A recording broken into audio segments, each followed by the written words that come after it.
conspiracytheoryinfo@gmail.com huwa l-email tagħna. Grazzi ħafna tal-emails li tibatu.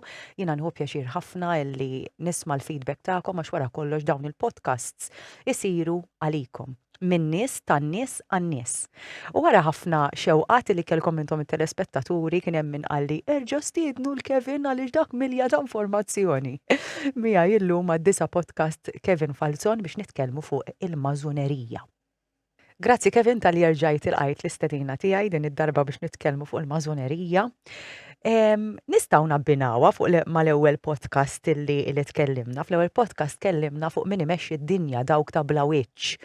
Aw ħafna min jaħseb pereżempju li l-mażuni huma fil-quċċata tal-leadership tad-dinja, ma sa dik forsi nidħlu fiha. Jiena kurjuża ħafna anke nkun naf l-istorja tal-mażunerija li hija wara kollox hija fratellanza, mhijiex issa korreġini inti, mhijiex l-unika fratellanza li teżisti u toħodna lura naħseb anke għas-seklu 18 jekk mhux qabel. Inħoss illi l-bniedem meta ma jkollux stampa ta' xi ħaġa jew jiġi influenzat minn dak li jisma'. Ħafna drabi tiġri din u s-social media vera tippermettija. U nħossi li l-mażunerija hija waħda minnhom. In-nies ma jifhmux x'inhi l-mażunerija, allura jaqbdu jaqtaw linja. Ikollhom ċertu bias illi jkun influenzat minn dak illi jisimgħu u forsi anke minn dawk in-nies li għandhom l-aġenda ikkerħu lil xi ħadd jew lil xi organizzazzjoni fidejk. Mela, l-ewwel qed nixtieq nibda billi ngħid illi jiena m'iniex xi espert fuq il-mażunerija. Però studjajt fuq il-mażunerija għaliex suġġett li jinteressani ħafna. Il-mażunerija huwa suġġett misterjuż ħafna il għaliex alright, kulħadd jaf bil-fratellanza l-istruttura massonika, però aħna ma nafux x'jingħad fil-meetings tagħhom. Tajjeb, allura jiena nara qisu misterju ġo misterju il-mażunerija bħalma hemm fratellanzi u networks oħra, kif għadt inti mhux l-unika waħda li hawn. Però il-mażunerija hija unika fil-karattru tagħha. Il għaliex għandha storja illi għalkemm aħna minn l-aspett storiku naraw illi juħadna lura sas-seklu 18, sal-bidu tas-seklu 18, id-data preċiża hija 1717. Jista' jkun ukoll illi il-mażunerija tmur lura iżjed. Tajjeb, però ħalli nibda mill-aspett illi dwar dan li sa ngħid fil-beraħ m'hemmx dokumenti storiċi fil-beraħ, però ma neskludix illi jista' jkun hemm dokumenti storiċi jew xi provi jew xi fatti illi jista' jikkonferma dan li sa ngħid. Mela, fis-seklu 14 meta it-Templari, l-ordni tat-Templari sewwa, kienu qed jiġu kienu għaddim il-persekuzzjoni tar-Re Filippu ta' Franza u l-Knisja Kattolika, dawn ovvjament kellhom jaħarbu minn din il-persekuzzjoni dawk li kien fadal il-membri tal-ordni tat-Templari. Infatti fl-aħħar Gran Mastru tat-Templari Jacques de Molay kien ġie maħruq fit-1314. Tajjeb, issa dawn l-aħħar membri tal-ordni kienu ħarbu lejn il-Brittanja. Skont ħanajdu hekk, dawn m'hemm xejn dokumentat fil-beraħ, issa ħanarġa jista' jkun hemm, però jiena ltqajt ma' dokumenti illi verifikajt ċertu affarijiet, ivverifikajt sa ċertu punt, sewwa il-verità ħadd ma jafa. Dawn il-membri ħarbu lejn il-Brittanja fl-istess żmien fejn l-Iskozja u l-Ingilterra kienu qegħdin fi gwerra bejn xulxin, sewwa. Ħarbu baqgħu tilajn lejn l-Iskozja u dawn talbu il-ken tar-Re Robert de Bruce. U dan laqahom ġo daru. U dawn it-Templari jiġġielet, dawn kienu esperti militari u strateġisti sewwa. għenew jiġġielet il-gwerra tiegħu il-Robert de Bruce kontra il-ħakma Ingliża. Meta daw irnexxielhom taħt Robert de Bruce jieħdu l-indipendenza tagħhom, dan biex jikkompensonu u biex jirringrazzjahom. Ħoloq dik li nsejħula id-dar li llum ħadet il-forma tal-loġġa. Loġġa, sewa l-loġġa hija lodging, fejn tal-loġġa hija d-dar. Mela da biex jikkompensahom tom din id-dar għal dawn il-membri tal-Ordni tat-Templari sewwa estabbilixxa din il-loġġa. Issa jista' jkun illi l-oriġini tagħhom tal-Mażonerija Templareska bdiet minn hemm. Sewwa minn dan iż-żmien bikri qed immorru lura s-seklu 14 aħna. Issa, ovvjament kif diġà għadt m'hemm xejn ikkonfermat 100%, però hemm membri fl-istituzzjoni massonika, fil-fratellanza massonika li dan ma jiċħduhx. Mażuni stess. Ta' renkorja, eżempju nsemmi wieħed. Fra Robert Lomas, li dan jekk minix ser żball huwa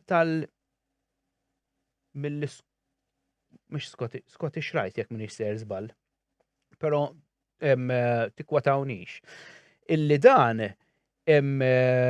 u studjus ukoll storiku u sab xi dokumenti li jiena l-istudji li għamilt jiena nibbaża ħafna fuq il-Mażuni. Għax il-Mażuni għandhom ħafna affarijiet, għandhom ħafna studji li jitu anke mill-aspett bibliku.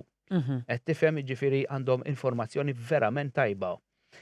Dan jgħid fra Robert Lomas illi din il-ġraja li għadni kif semmejt jiena ta' Robert de Bruce li huma fitxew Ken ġol Iskozja hija veritarja.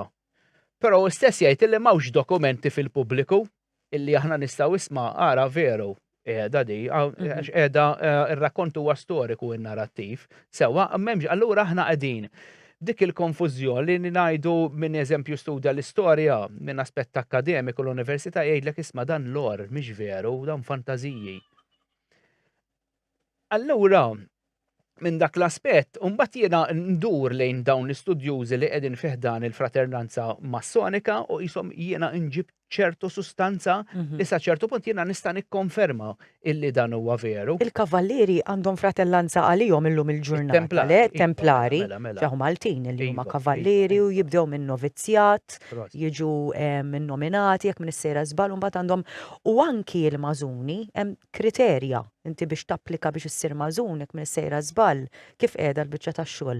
Mela, ovvjament l-affarijiet inbidlu minn kif kienu jsiru qabel fil-rigward tal-Mażonerija.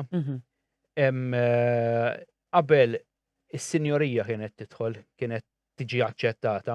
Sewwa kemm inti nobbli. Ekku. Mhux essax kemm inti nobbli, skont ir-rank tiegħek fis-soċjetà. Jekk inti tabib, jekk inti studjus. Ħaġġib fuq il-mejda. Qed tifhem jiġifieri nies ta' renkorja, nies intellettwali, nies mill-aspett aristokratiku, mhux sa jidħol kif jista' jidħol illum il-bidwi, il-bennej, qed tifhimni jew il-ħaddiet jew il-kernies illum jistgħu jidħlu daw. Però dak iż-żmien ma kienitx aċċettata. Forsi anke għax dak iż-żmien dawn it-tip ta' snajja kienu the lowest of class. Illum il-ġurnata naħseb ħajsiru highest of class jien. Illum ħanajdlek imma din naħseb jiena din hija forma ta' li jaċċettaw nies minn kull parti tas-soċjetà nimmaġina jiena kif issa ma nafx veru jew le, però naħseb jiena li jista' jkun biex il-fratellanza massonika stess tajt lin-nies fil-pubbliku hemm barra isma' aħna mhux kif qed taħsbu, aħna naċċettaw lil kulħadd mhux biex inżommu kollox mistur. Però dik mbagħad ittina żewġ uċuħ.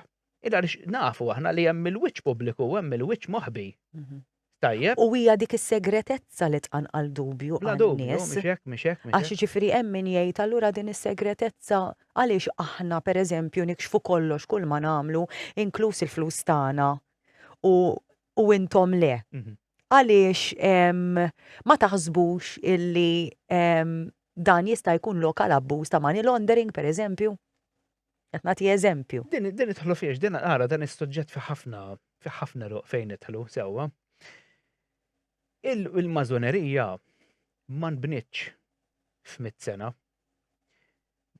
Bħal kull struttura oħra. Dana ovvjament iżjed ma tmur lura fi żmien dawna nies illi bnew l-esperjenza tagħhom mas-sekli. Ġifri jekk inti taqbad tirriċerka fuq dan is-suġġett ser issib illi dawn in-nies għandhom esperjenza vasta enormi fuq ħafna skali, fuq ħafna fis-soċjetà. Kemm hemm skali differenti, kemm hemm affarijiet differenti, dawn kollha daħlu fihom. Sewwa issa, jekk immorru lura fi żmien u ħanidħlu fis-segretezza ta' din il-fratellanza, dina minn dejjem kienet miżmuma fil-moħħbi, ibbottiljata. Infatti meta ir-re tal-Ingilterra x'kien jismu bħalissa nsejt x'kien jismu. Fis-seklu 15 fil-1401 kienet mietet ir-Reġina Eliżabetta. Sewwa, issa da it-tron tiegħu mexxih minn Edinburgh għal Londra. U hemmhekk qisu ħoloq speċi ta' soċjetà mal-mażonerija li diġà kienet stabilita, illa li hemm dokumenti li jgħidulna lkoll li sal-1599 diġà kien hemm preżenza ta' mażonerija ġol l-Ingilterra. Però jena sibt dokumenti wkoll illi jmur iżjed lura minn da fejn ovvjament morna lura fi żmien il-gwerra tal-indipendenza bejn l-Ingilterra u l-Iskozja. Issa fis-1603 meta ir-re tal-Iskozja assuma t-tron tal-Brittanja, hemmhekk flimkien mal-ordni tal-mażonerija ġol Ingilterra għax għandek il-Scottish Rite u għandek il-York Rite. Mbagħad għandek ħafna ġifieri eru oħra, mhux dawk it-tnejn biss hemm. Tajjeb, żammew fil-kor mistur is-segretezza tar-riti tal-mażonerija, affarijiet oħra għodot, ġifieri li jidħlu f'aspett spiritwali, f'aspett ekonomiku, f'aspett fejn jidħlu ħafna affarijiet importanti illi forsi in-nies hemm barra jibda jgħidulek imma dawn huma affarijiet bombastiċi li ma tantx jagħmlu sens meta nitfgħu fuq il-mejda u nanalizzaw għax fl-aħħar mill-aħħar aħna qisna qed naraw, qisna qed inħarsu lejn din il-fratellanza li qisha qiegħda tibni l-imperu tagħha fuq affarijiet li mhumiex tanġibbli. Illi għad hemm ħafna dubji dwarhom mhux veru. Dik is-sigriet li hemm dwar il-fratellanza massonika hija dwar dawn l-affarijiet li għal pubbliku hemm barra huma fantażjużi li mhux veru jeżistu. Mela jiena jekk tippermetti li nista' ngħaddi esperjenza tiegħi personali. Sewwa mar-Royal Grand Lodge of Great Britain illi kont kelli komunikat magħhom biex nidħol fil-mażonerija tal-Royal Grand Lodge of Great Britain. Sewwa dan qed immur lura 2017. Kienu għamlu li meeting, insomma, kont intqajt ma' żewġ third degree Freemasons Ingliżi, Brittaniċi. Meta ngħidu third degree ġifieri l-ogħla rank it-third degree, il-Master Mason, sewwa. Għax inti għandek l-ewwel isu novizzjatu. Għandek l-enter apprentice, Eżatt. għandek il-craftsman, għandek il-fellow craftsman, u mbagħad għandek il-Master Mason. Ekku. Issa, kelli meeting ma' dawn iż-żewġ persuni. Jiena mela biex ħanibda fuq is-siq tajba biex daw in-nies ma jgħidux hemm barra jgħidu għal xi ġdaret jissieħeb mal-mażuni daqskemm hemm affarijiet u ħsibijiet hemm barra lil mażuni nies diaboliċi lil mażuni qegħdin imexxu d-dinja qed tifhem issa nidħlulhom daqsxejn dawn l-affarijiet ħalli kemm jista' jkun infehmu l-affarijiet minn aspett kemm storiku u anke minn aspett veritarju. Sa fejn nafu, tifhem għax ovvjament ma nistgħux ngħidu li nafu kollox. Jiena persuna li nħobb niskopri li nistudja l-filosofija tal-ħajja. Issa jiena dak iż-żmien kontatt illi jekk sa noqgħod nistudja waħdi se nasal sa ċertu punt. Issa meta ngħidu l-filosofija tal-ħajja dan huwa vast infinit dan is-suġġett. Sewwa, inti meta tistudja l-ħajja se tkun mhix pass il qudiem ħafna pass 10 pass il qudiem il-kumplament tal-poplu. Sewwa, allura qed jekk jiena sa nistudja waħdi se nasar sa ċertu punt, però jekk niraqat ma' din il-fratellanza li naf konvintu perswas illi dawn jistudjawhom dawn l-affarijiet mitħla fil-fond tal-filosofija tal-ħajja, Sewwa, infatti l-ewwel mistoqsija li staqsewni qalu li int temmen fil-ħalliq suprem. Għattilhom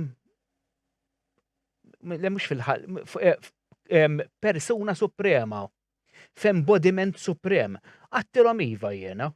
U kif ħanajdlu minn qalli le m'għandix għalfejn inkun naf wieħed minnhom, għaklu minna nixtieq ngħidlek. Għax jiena dik kienet ukoll speċi ta' rid nistaqsihom ħafna affarijiet bħal nies hemm barra għandi ħafna mistoqsijiet. U tkun isek qed tikkonferma jekk inti il-ħsieb tiegħek huwiex konformi ma ta' ħadd ieħor. Proset. Allura bdejt nistaqsihom ħafna domandi jiena peress li kelli dik il-ħajra li ningħaqad magħhom. Issa, u għatlu nixtieq ngħidlek jiena fiex nemmen, għalli orrajt li qed tinsisti, għatlu qed nemmen jiena nemmen fija nnifsi. Għatlu, I am. Mill-ewwel rajt għajni jaġixxu dax ħinatlu hekk. Jgħid u dan u konfermajt iżjed il-qoddim fuq dan il-meeting għax huma tagħmlu li tur tat-tempju qed tifhem u għamilt kważi nofs ta' nhar hemm ġew. Peress nistudja ċertu affarijiet, badna ħafna suġġetti ġifier mhux il-meeting dwar jekk niġix jiena ninaqat fil-mażonerija, badna diskussjoni sħiħa ġifieri u magħna naqdu xi kliet oħra. Mażuni. Mela, u staqsewni diversi mistoqsijiet huma. Issa kif għatlek l-ewwel fil-passat mhux kulħadd seta' jidħol. Illum inbidlet, illum kull tista' tgħid li kulħadd jista' jidħol, hemm ċrieka ta' mażonerija anke għat-tfal u ċrieka ta' mażonerija anke għan-nisa illum qabel ma kienux permessi dawn sewwa. Issa jiena ittħajjart biex nidħol illa li sirt naf illi illum jippermettu lil kulħadd m'għandekx għalfejn tkun id-duka jew il-konti qed tifhem. U jiena tħajjart laqgħu il-dik tiegħi biex niddiskutu insomma u kont mort il-belt għandhom speċi ta' palazz antik. Belt Malta. Il-Belt Valletta. Għax hawnhekk ukoll għandna s-Sovereign Lodge jekk ta' Malta. Mela, il-Grand Sovereign Lodge. U x'kien mort għal tal-Ingilterra mhux għal ta' Malta? Għax nidditeċċa ruħi mal-Maltin. Sewwa. F'dak l-aspett. Sewwa. Qed tifhem? U infatti laqgħu kienu t-talba tiegħi mhux biex ninaqat magħhom biex huma jsiru soċjevoli miegħi. Mela il-proċess ikun da x'huma spjegaw li l-proċess xi jkun. Inti biex se tmorru tingħaqad magħhom dawn, ma għandek proċess twil li jista' jiddependi x'sa toffri int x'sa turi inti. Tajjeb il-proċess, mela inti se tmur hemmhekk u se tibda tikkongrega magħhom iżjed ma turi preżenza, iżjed ma turi interess. U commitment. U commitment huma iżjed sa jaraw kemm inti dedikat. Tajjeb, kemm se tieħu interess dak li jagħmlu, kemm inti se tintegra f'din il-familja tal-Mażuni qed tifhem. Issa żewġ regoli li qaluli waqt dan il-meeting huma illi waħda hemmhekk ġol-loġġa la tista' titkellem fuq il-politika u waqqas fuq reliġjon. Illa li hemmhekk ikun hemm nies minn aspetti differenti tal-ħajja, hemm min hu Ebrajk, jiġifieri isegwi il-reliġjon możajka. Hemm min hu Hindu, hemm min hu Kristjan. Hemm ħafna reliġjonijiet differenti, allura jekk bniedem sa joqgħod jesponi ruħu fuq xi jemmenu qisu toħloq konflitt mal-membri l-oħra. U l-istess mod fil-politika, għax ovvjament kulħadd jinnaf jara l-aspett politiku mill-lenti tiegħu. Allura dawk iż-żewġ regoli ma tistax tiksirhom hemmhekk. Tajjeb. Ġifieri dika kienet ċara kristall li qaluli dawn huma żewġ regoli sakrosanti hemmhekk ma tistax tiksirhom. Għax ovvjament jieħdu passi kontri u jixxutjawk il-barra. Imma allura jien ninsaq nagħmilha tal-avukata tax-xitana u x'inhi l-intenzjoni li inti tkun ġo fratellanza biex inħokklok darek u tħokkli tiegħi? Risposta ta' domanda tajba ħafna. Għax reliġjon le, importanti li temmen inti li hemm. Issa nitkellmu naqra fuq l-emblema, dik interessanti ħafna għandek l-iskwerra u l-kumpass u għandek il-G fin-nofs li tfisser geometry jew il-kelma ġejja minn God illi Alla huwa l-arkitett tal-univers. Ċri inti dimenti li temmen li hemm xi ħadd taqwa minn kulħadd, tista' tkun tal-ima reliġjon int, titkellem fuq ir-reliġjon tiegħek, irrispetta lil kulħadd u tista' tidħol. Interessanti, imma il-propja intenzjoni għalfejn inti għandek tissieħeb fil-fratellanza, x'inhi? Mela, naħseb mhux l-intenzjoni li tinħoloq din il-fratellanza dejjem kif naħseb jiena. Hemm motivazzjoni minn wara illi dawn in-nies sewwa irnexxielhom isibu ċertu veritajiet li tant huma b'saħħithom illi f'udnejn il-pubbliku mhux se tinstema' tajba. Ħanwaqfek Min hemm. aspett tajjeb imma qed ngħid issa. Ħanwaqfek hemm għax din hija tirrelata ħafna ma' dak li għaddej bħalissa. Aħna tkellimna l-aħħar darba fuq min imexxi d-dinja.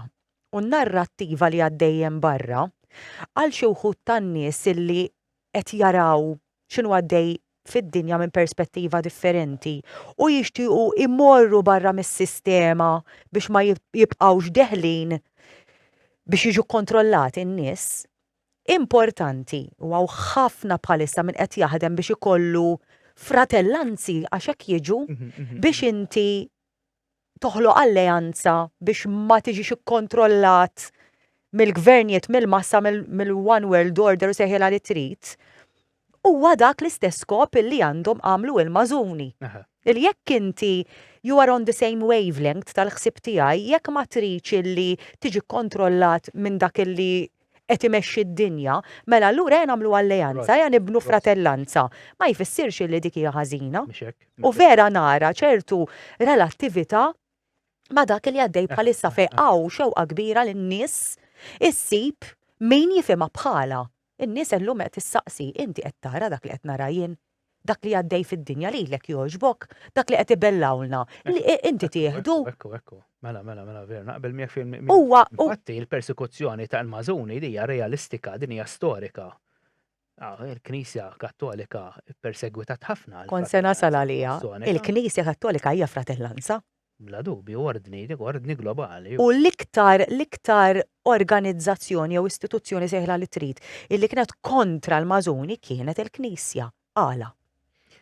Għax ma titilħat li jitla fl-iskala li qiegħda il-Knisja meta rat jinna f'xi organizzazzjoni, xi soċjetà segreta, mistika, tifhem kien hawn ħafna l-Golden Dawn, l-Illuminati, kollha kienu il-Knisja kienet edewwa tagħhom għal xiex, sa ċertu punt kienet edewwa tagħhom minn aspetti ieħor issa għax kien hemm membri tal-istess Knisja Kattolika qegħdin jiġu missieħba ġi dawn iċ-ċrieki.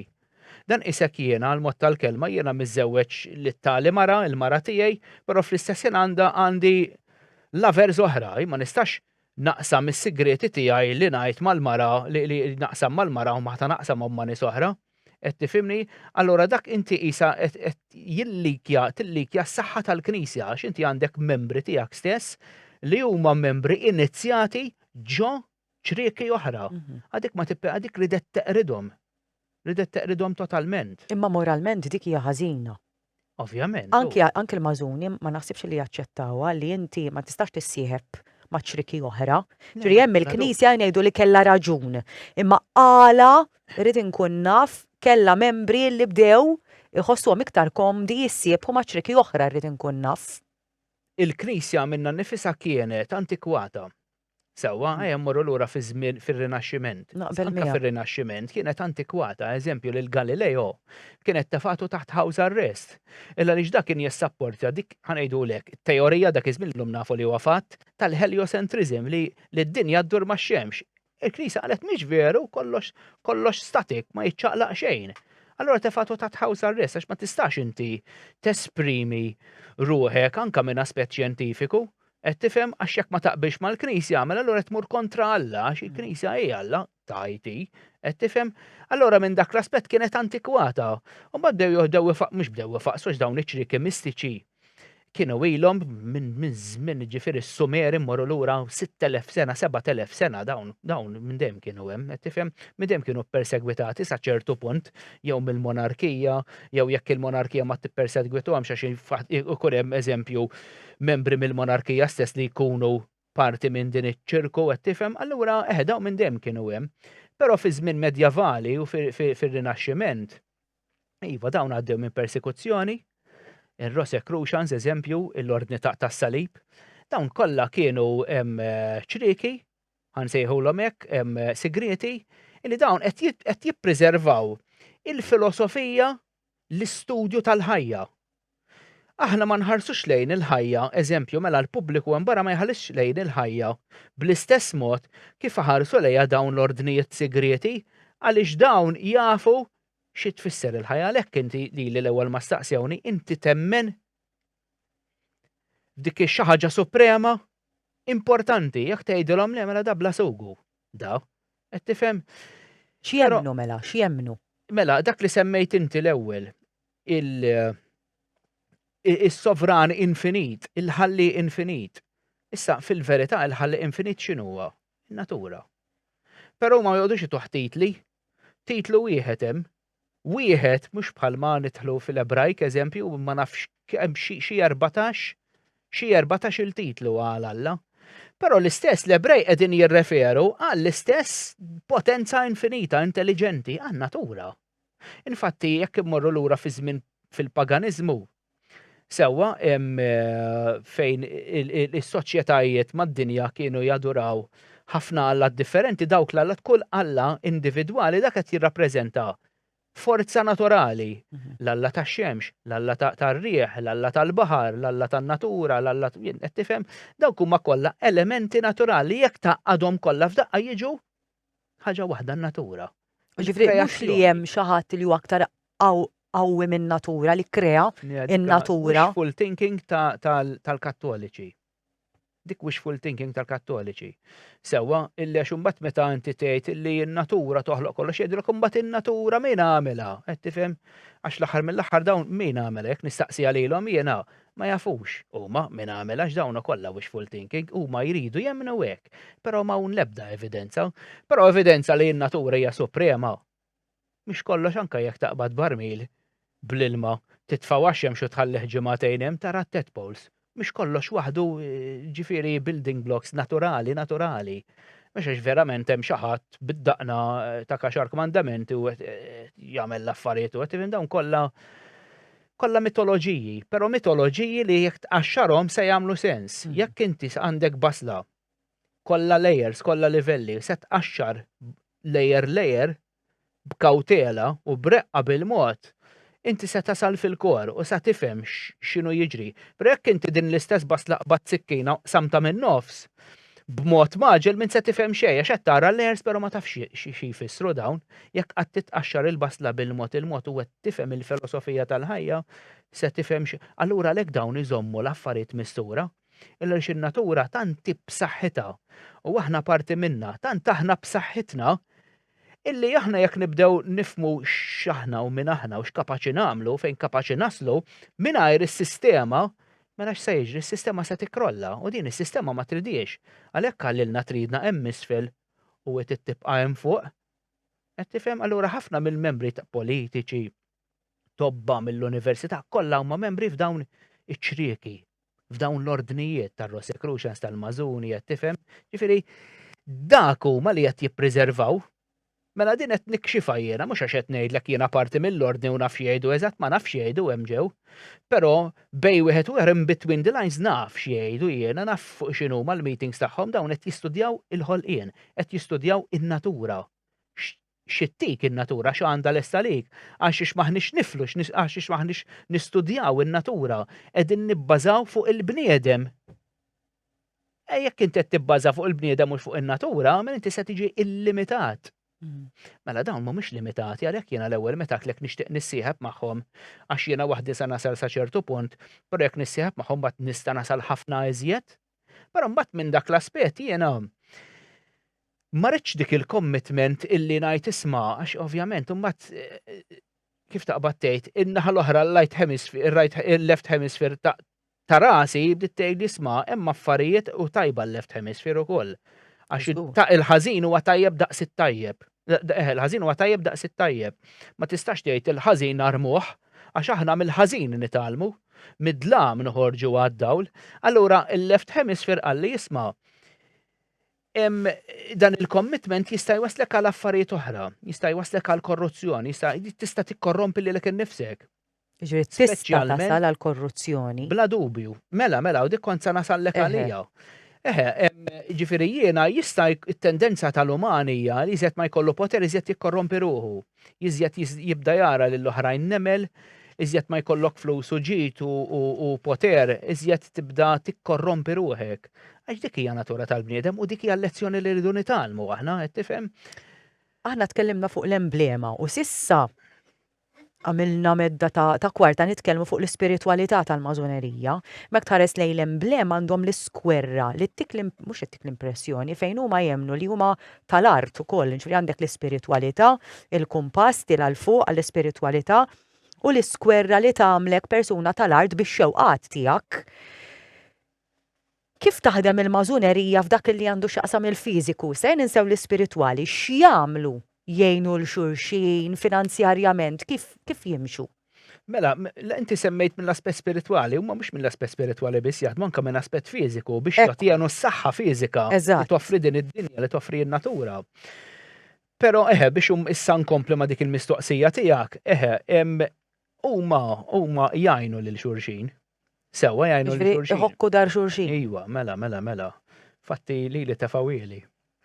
Mhux ħansemmi għaluli, pero eżempju, għaluli x'tagħmel inti għettilhom nagħmel hekk. Alright, għandna dik il-biċċa xogħol nistgħu nagħmluha, eżempju, diġà tefawili, mhux qed ngħidlek illi għaluli tittamilha, għax jiena dak kull ma kelli meeting ta' xi 4 sigħat magħhom, ġifieri, però diġà innutajt dak l-element illi isma' jekk ħatejna ħanejnuk aħna. Issa ma jfissirx li dija xi forma ta' korruzzjoni minna nnifisha għax hija tajjeb. Jiena eżempju, jekk inħarsu lej familja x'jagħmlu mhux jgħinu l-xulxin, jekk aħna se nħarsu lej. Ħadd jagħmilha din, jiġifieri jekk inti tgħix ġo post f'Malta fejn għandek Ġanni u Ċikku jiġu għandek biex jieħdu s-servizzi minn għandek, inti tħoss ir-rispett li terġa' tirreċiproka tista' tqallaqhom lira. Din hija xi ħaġa anke out of respect illi ssir. Mhix hekk. Ġifieri aħna ma rridux inħarsu lejha minn aspett negattiv. L-ar meta tiġi għall-ar. Għall-abbuż. L-ar meta jkollok nies li huma uffiċjali pubbliċi. Dak l-ar illi inti biex tgħin lill-fratelli tiegħek trid tindaħal fil-ġustizzja. Trid ħatmur oltre. Ejwa, ħafna mill-membri. Qed ngħidlek hemm ħafna mill-membri, ma nafx hemm, però nistgħu nassumu illi hemm sewwa, illi hemm ħafna fil-fratellanza massonika globali illi huma għandhom ir-rwol fis-soċjetà bħala għalliem, bħala jinnaf maġistrat, bħala pulizija, bħala avukat, tifhem. Jista' jkun il-fatt ukoll illi huma qed jinfluwenzaw dik l-istratta fis-soċjetà, jista' jkun ukoll illi huma qegħdin jassorbu intelligenza minn dik l-istratta biex imbagħad il-fratellanza minnha nnifisha ikollha qisu foothold f'dik l-istratta u aħna qed tifhimni x'qed nipprova ngħidlek, ġifieri bħalma semmejt id-darba l-oħra l-qarnita globali tal-Knisja Kattolika. Għandhom it-tentakoli qegħdin kullimkien. Allora minn dan l-aspett iva, il-fratellanza massonika qiegħda mdefsa kullimkien, però ma jfissirx li qiegħda mdefsa f'kullimkien b'aspett ħażin, b'aspett negattiv, jista' jkun hemm elementi ta' karattri individwi li jkollhom tendenza ħażina, korrotta, però ma mbagħad ma tistax taqbad il-kulħadd il-fratellanza kollha u tgħid li dawn huma korrotti u li dawn huma maħmuġin, qed tifhimni? Imma mbagħad bħala fratellanza tikkastiga lil min jagħmel dawn l-affarijiet? Nidduba nimmaġina li tikkastiga iva, ovvjament inti din hija fratellanza dixxiplinata immens. Immens id-dixxiplina tagħha ġifieri hija xi ħaġa li edha etpar mal-krid tagħhom id-dixxiplina, inti bniedem bla dixxiplina għandek annimal. Allura bil-fors ikun hemm id-dixxiplina. Ovvjament ma jkun hemm ċertu aspetti li jaħarbulhom ukoll. Huma li jagħmlu ibbeżbżuhom lill-membri tagħhom, ibbeżbżuhom. Kif ibbeżbżuhom?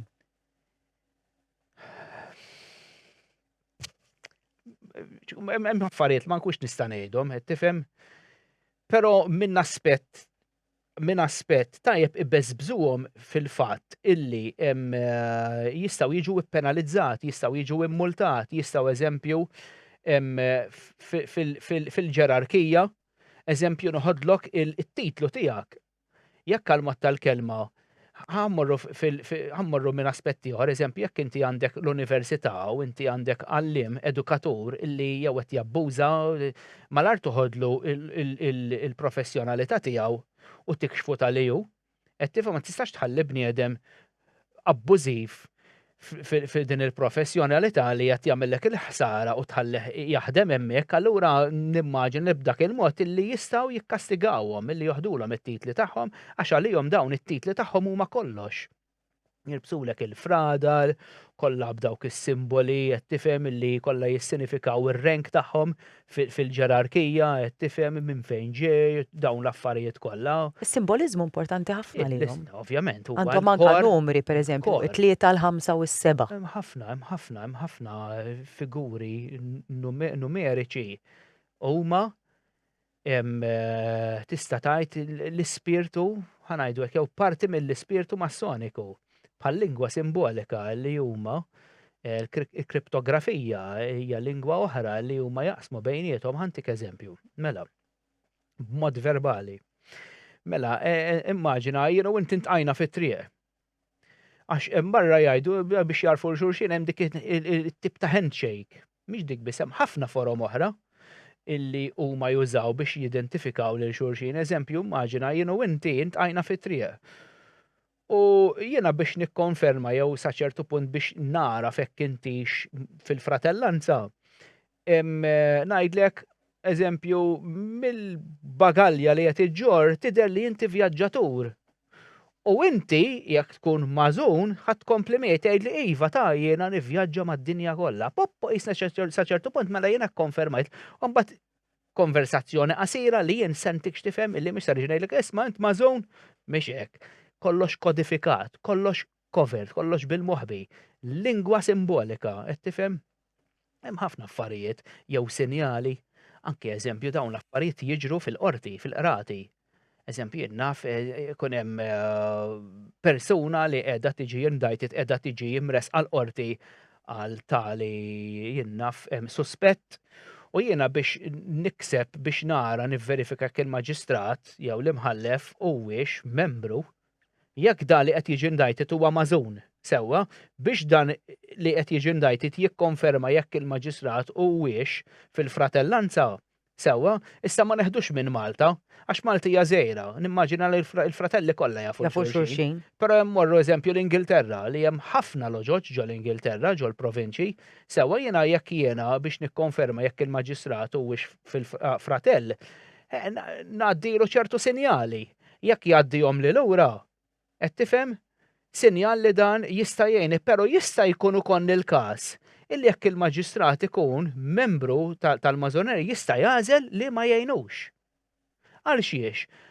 Illa li xu għandu il-mertu, għandu il-responsabilità illi jimxi mar-regoli mal-maġistratura tiegħu.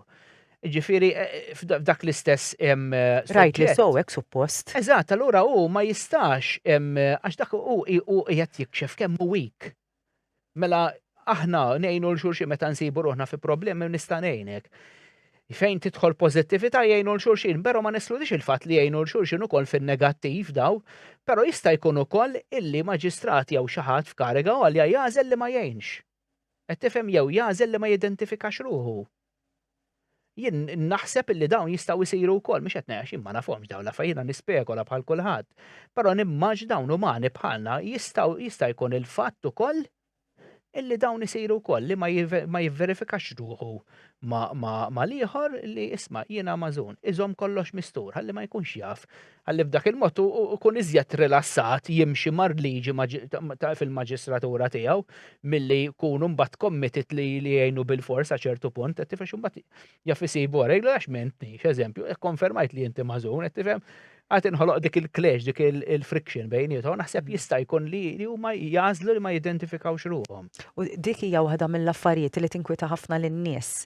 Però ma nistgħux neħlu mal-mażunerija x'di tiġri on a daily basis, ġifieri jekk aħna ngħidu lil min taf, mhux kemm taf, ġifieri jekk jiena dħalt il-qorti u għandi każ u għandi bżonn nirbaħ dan il-każ, ma neskludix illi hawn min jagħmel minn kollox biex jirbaħ dak il-każ, ġifieri m'hemmx fejn tkun magħżun, il-bniedem fl-aħħar mill-aħħar huwa annimal. Hawn min jgħid ukoll illi il-magħżuni mhux hawn min jgħid, ġifieri huwa fatt illi jagħmlu ċertu ritwali, imma hawn min jgħid illi huma mdefsa fl-okkult. Huwa vera dan? Dan il-fenomenu tal-okkult biex in-nies barra jifhmuna iżjed xi tfisser il-kelma okkult. Fil-passat il-fidi nisranija kienet tenfasizza ħafna fuq dan il-fenomenu illi huwa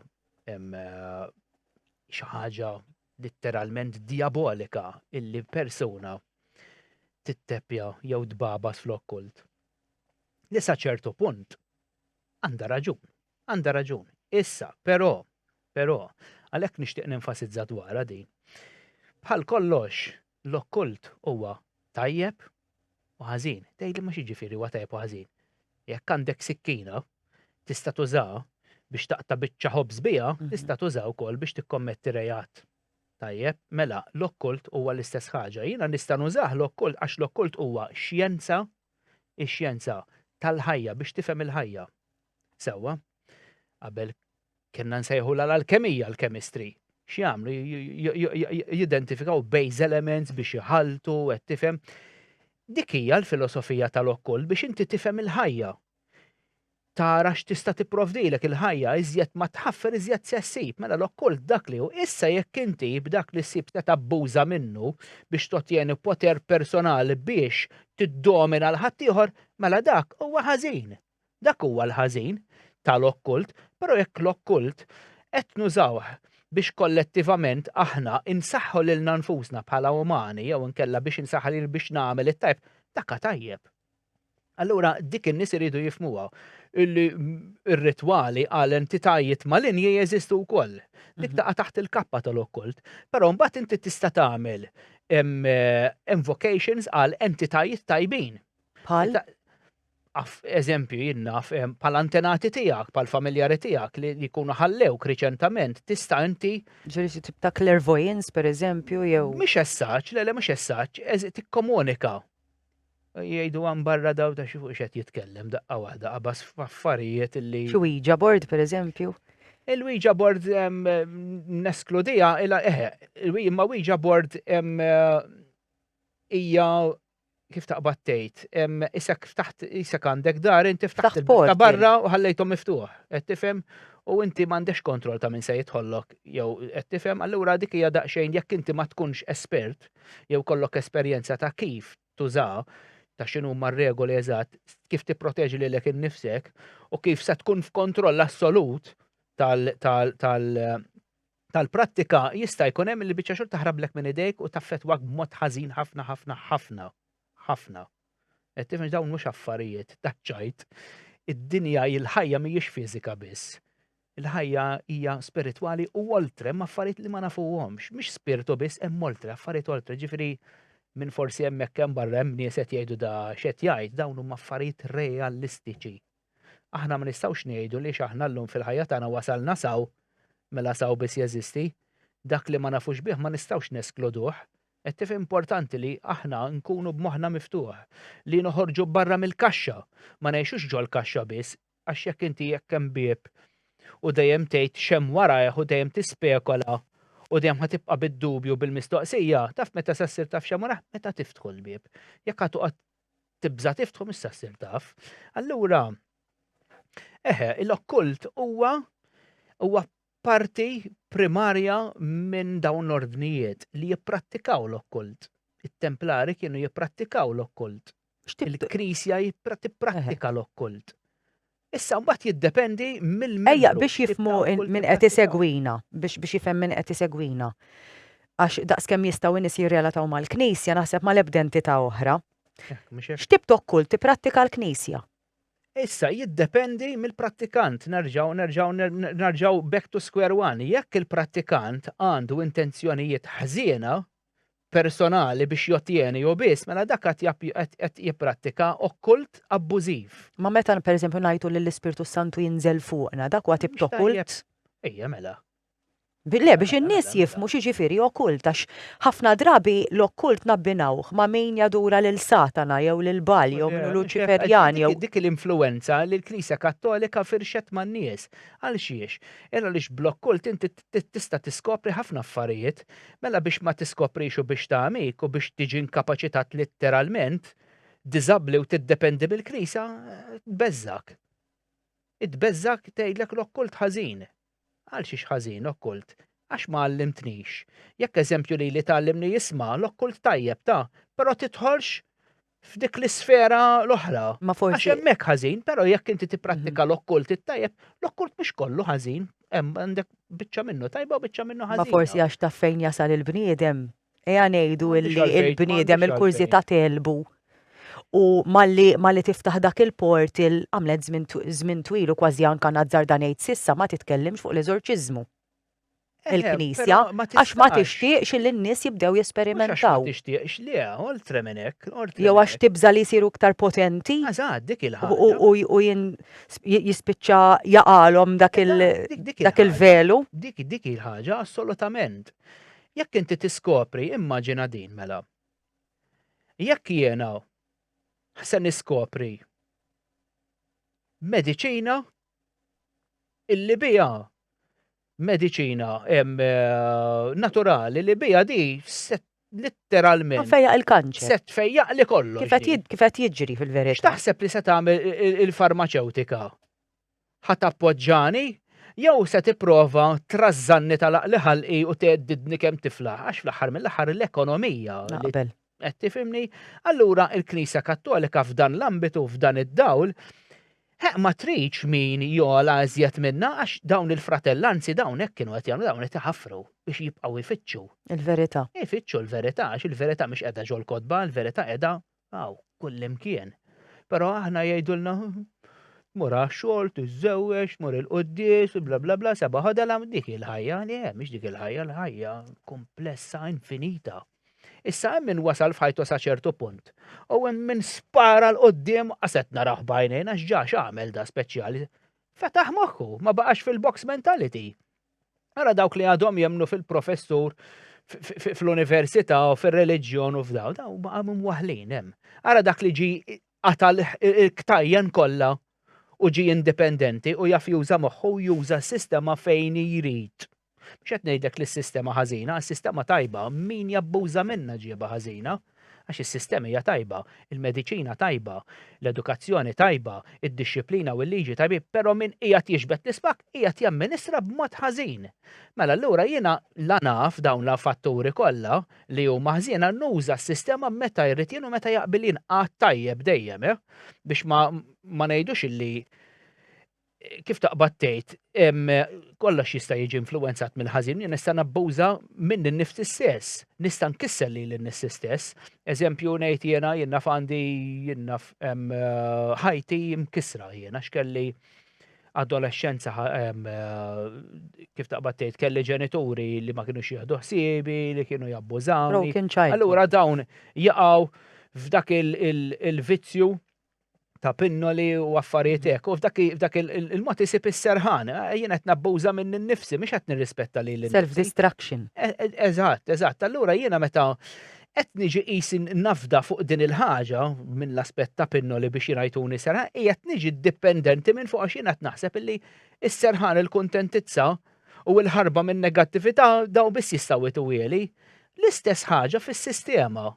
Qed tifhem dawn istituzzjonijiet kollha li qed tipprovdilna s-sistema ġalitna nemmnu li dawk biss jistgħu jtuhomna l-affarijiet le.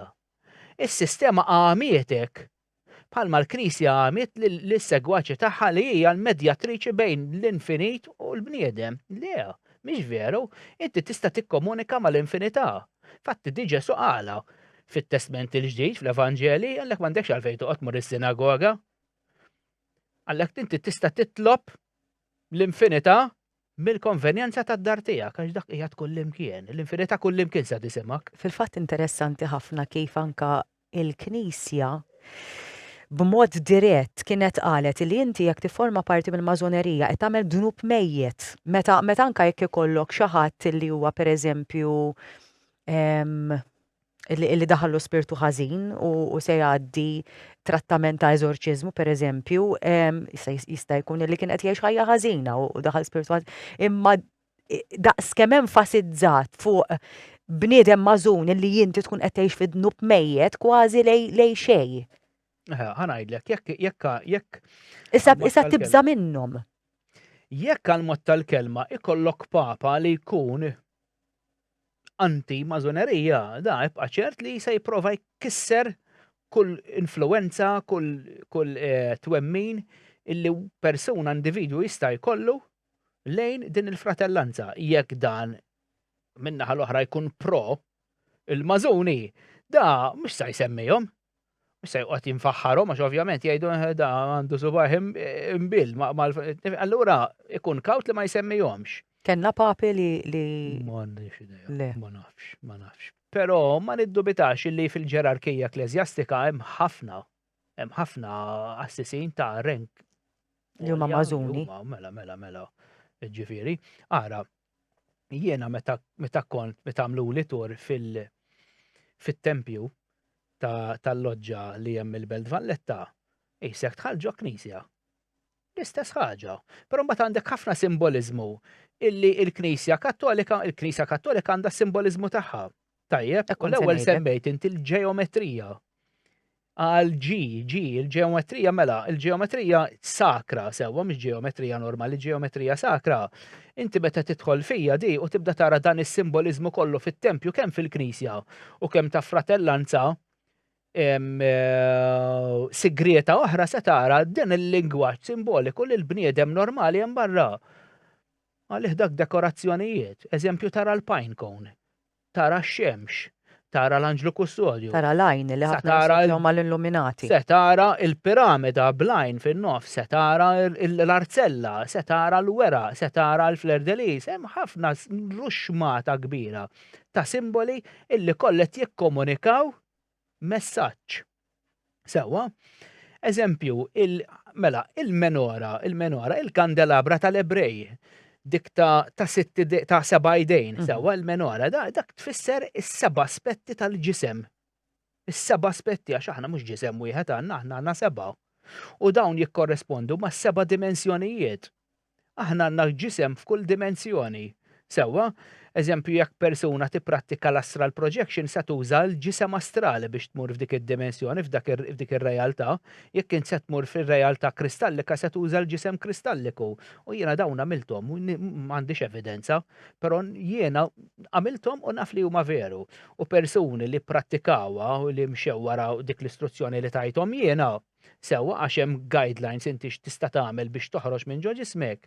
Din, by the way, hija waħda mill-prattiċi li jużaw il-mażuni. Din hija waħda li taħt il-kappa tal-okkult. Il-Knisja tgħidlek dika mhix tajba. Il-Knisja għax ma tidekx tiskopri xem oltre mill-fiżiku. Din hija waħda mill-lodot li aħna twilidna bija naturali. Imma fl-istess ħin il-Knisja mbagħad in favor tal-meditazzjoni illi taqa' fl-ispirtu eżatt jgħid l-istess ħaġa. Xi tiskopri, imma lilek ma tidekx, allura l-għodda żommhom għalija. Aħna powerful ħafna bħala umani, aħna powerful ħafna, però iddottrinati aħna, blokkjati, aħna ma nafux x'inhi r-realtà x'tipprovdilna. Qed tifhem? Inti għalhekk id-darba l fl-ewwel podcast semmejtlek illi inti meta taqra l-Bibja ma taqraħiex mill-bidu u tieqaf fil-bidu taqra fl-enterita kollha tagħha għax inti mbagħad tesperjenza l-ħajja. Inti qed tesperjenza l-okkult, qed tesperjenza l-ħajja xi tfisser. Mela kif tasal fl-aħħar, għalhekk għandek ħafna siġar, għandek ħafna poteri x'tista' tuża inti, għax inti issa kif taqbad immaturajt taf xi tfisser il-ħajja, għalhekk dawn iċ-ċrieki jibqgħu mistura, sigreti, għax jiena mhux se naqbad ktieb kollu simboliżmu u kollu werf u sammur intieħ lil xi ħadd li huwa letterat qas jaf jaqra dawn. X'sa jagħmel bih, da se jagħmel xejn. Ma jifhimhomx u jiġu interpretati differenti. Ħafna drabi għal ħażin. Allura nżommuhom sigreti u naqsmuhom biss ma' min wasal f'dak il-livell. Dik il-ħaġa meta huma jinizjaw lil xi ħadd jimmonitorjawk għal ċertu xhur bħalma kienu se jagħmlu lili kieku jiena bqajt dik l-intenzjoni li naqat magħhom mal-fraternità massonika għax huma jimmonitorjawk. Issa kif u come ma nafx jimmonitorjawk. Jiena għal dak iż-żmien ħatta li jimmonitorjawni dement li nkun hemmhekk qed qiegħed nikkongrega magħhom għax dawn kif tidħol għandhom bar ordnajt binta birra mfattix kien tħalt jiena dak lifestyle ġifieri normali, mhux ħatoqgħod tidħol kif jaraw fil-film tipa Eyes Wide Shut u dawn right Eyes Wide Shut. Iva. Dak it-tipu hekk hemm elementi hekk. Kont se ngħidlek teskludi li jagħmlu bridel. Min naħa l-ħażina tagħhom hemm ukoll iva. Iva, però inti di bħal klisja. Ikun hemm kull il-ħażin jeżisti kull imkien. Għandek assisin li jabbużaw, għandek assisin li jimxu by the book, għandek assisin li huma tajbin. Illi jridu joħorġu l-verità, jitkellmu, ma dejqux jitkellmu, jmorru kontra il-codes tal-krid tagħhom. Qed tifhem? Għax jemnu sa ċertu punt ukoll li jagħmel bniedem mhux kollu tajjeb. Jekk hemm reliġjon stabilita ma jfissirx li kollha tajba di, hemm it-tajjeb u hemm il-ħażin, hemm l-iżbalji li ma korreġejnihom qatt u baqgħu hemm u baqgħu jikbu snowballing daw, qed tifhem jekk ma nikkorreġuhom qatt da jibqgħu jiddottrinaw jinfluwenzaw in-nies li hija xi ħaġa ħażina. Jekk hemm xi ħaġa ħażina, intu attenzjoni u nikkorreġuha. Ġifieri hemm ħafna nies f'dawn il-fratellanzi illi huma tajbin. Jekk aħna nagħmlu dak l-iżbal li norbtu kollox keffa waħda u mażonerija ħażin, mhix veru, għas kemm il-Knisja mhijiex kollha ħażina, l-Knisja Kattolika. Hemm elementi tajbin ħafna. Tagħmel ħafna ġid il-Knisja. Mela mhix hekk. Il-Mażuni jiġu persegwitati minħabba li aħna għedna li tant jafu affarijiet illi n-nies ta' min imexxi dawn in-nies li jmexxu d-dinja ta' bla wiċċ jista' jkun illi qed jinfiltraw qed isiru jafu l-verità. Ma naħsibx, ma nimmaġinax li għax huma b'saħħithom. Il-Mażuni b'saħħithom. Ħafna b'saħħithom. To which extent? U ara għandhom manipolazzjoni ta' l-ekonomija tista' tgħid parti kbira mill-ekonomija tad-dinja. Għandhom manipolazzjoni tista' tgħid f'kollox. Illi huma minn dak l-aspett ukoll huma ħanejdu hekk, mela huma jużaw l-aspett abbużiv biex fl-istess ħin jikkontrollaw il-persekuzzjoni kontrihom minn entitajiet diġà b'saħħithom. Qed tifhem? Imperu kontra ieħor. Eżatt, imma ma naħsibx illi huma li aħna qegħdin ngħixu fi żmien fejn il-preżenza massonika għadha tiġi persegwitata. Ma naħsibx li għadha eżistenti fil-passat iva, però llum ma naħsibx li hija persegwitata, anzi, tant mhijiex illi llum ħarġet tajt ħarġet tajt għax għandek ħafna iċsma massoniki mad-dinja u loġoġ. Illi huma ma joħorġux ġifieri hemmhekk b'segretezza jgħidlek iva jiena Mażun jiena. Aħna ġifieri aħna ma tngħidu xejn ta' barra minn hawn. Il-loġġa tagħna qiegħda hemm tista' tiġi tingħaqad magħna. Dawn mhux m'għadhomx affarijiet segreti, ġifieri ma nemminx illi hemm persekuzzjoni kontrihom kellha hemm xi theddid lejn. U ma neskludux illi hemm loġoġ ta' Mażuni li jaduraw lil Bal jew lil Satana jew li huma illuminati pereżempju. Naħseb dik iżjed tista' tkun imbagħad minn aspett ta' persuna waħdu li jkun membru tal-fratellanza għax li hemmhekk ma tistax tagħmel dawn l-affarijiet sa fejn avin ħanejdu hekk. Il-lan mela lan prinċipali huwa dejjem okkult. Lan prinċipali huwa okkult illi huwa b'saħħtu iżjed minn kull flus. Huwa b'saħħtu iżjed minn kull awtorità fiżika. Meta inti tkun taf tifhem fil-ħajja tkun taf is-sigreti tal-ħajja, l-misterji tal-ħajja dak mbagħad jagħmlek omnipotenti. Dik hija l-mistura, s-sustanza ta' dawn il-filosofiji segreti. Jiġifieri jekk inti għandek armata kollha tankers u tifhem jekk jiena naf ċertu affarijiet li nista' nuża in-natura ndawwara kontrik tista' tiġi biex trid. Dawn huma affarijiet veru. Il-ħajja għandha elementi li ma temminhomx. Infatti, hemm dak il-proverbju li għajdlek truth is stranger than fiction. Il-verità tant hija stramba u stramba ta' falmin hija stramba għal min ma jiftepjax fil-ħajja, għal min huwa limitat. Għal min huwa box mentality, qed tifhem ħafna minn dawn huma nies li għandhom degrees. li għandhom digri mill-università jew degrees waħda iżjed minn waħda. Dawn ikunu iżjed influenzati, u iżjed iddotrinati, kull hemm tendenza li ma jaċċettawhomx, dawn għalihom imbarazz, fantażija. Qed tifhem? Però mbagħad għandek nies li jkollhom degrees u dottorati u PhDs iwa li jitħlu head-on għalihom daw u jistudjawhom u jipprattikawhom. Ma jfisser ġifieri għax ikunu studjaw li letteralment kif tpoġġihom sa joqogħdu hemm ħafna ara l-uman huwa element mbagħad minn l-aspett ieħor. Għandek ħafna nies psikoloġija differenti li jista' jkun li fil-pubbliku ma jorux u minn wara jagħmlulek affarijiet oħra. Qed tifhem? Però jiena ma naħsibx li l-mażonerija għadha dik il-taqbad tgħid. Dik it-tabu li kienet qabel sewwa. Jiena infatti għalhekk mort biex ninaqat fil-mażonerija, però mbagħad arġaj dawwart il-fehma. Jiena meta kont hemmhekk nixtieq naqsam magħkom hawn di, kelli esperjenza sabiħa ħafna xi konfermajt parti mill-istudju tiegħi. Jiena nidħol ħafna fil-filosofija tal-ħajja u nħobb nikrekkja ħafna nagħmel deċifrar ta' versi allegoriċi ta' studju mistiku, qed tifhem nħobb nidħol ħafna f'dawn affarijiet li huma strambi għal persuna hemm barra li ma tittepjax dawn l-affarijiet. U meta tħallna fit-tempju tal-loġġa li hemm il-Belt Valletta sewwa tal-Brittanja, innotajt illi t-tempju maqsum fit-tnejn.